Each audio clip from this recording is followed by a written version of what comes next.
तर बातमी अहिल्यानगरमधून समोर येते। अहिल्यानगरमध्ये बाधित कुटुंबांनी आता राष्ट्रपतींना हे पत्र दिल्याचं सध्या पाहायला मिळतंय।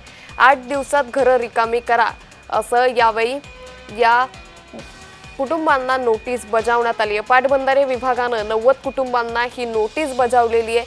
त्यामुळे आता आम्हाला इच्छा मरणाची परवानगी द्या असं निवेदन यावेळी या बाधित कुटुंबियांनी राष्ट्रपतींना पत्राद्वारे म्हटलंय। गेले 40 ते 50 वर्षापासून आम्ही राहतो। अशी एनओसी आमच्याकडे ग्रामसभेत ठराव आहे। आम्ही सर्व पाणी नळपट्ट्या घरपट्ट्या भरलेले आहेत। 40 ते 50 वर्षापासून राहत असताना सुद्धा आम्हाला इरिगेशनने नोटीस दिलं 7 दिवसाच्या आतमध्ये तुम्ही अतिक्रमण काढून घ्या, नाही तर आम्ही आमच्या पद्धतीने काढून घेऊया।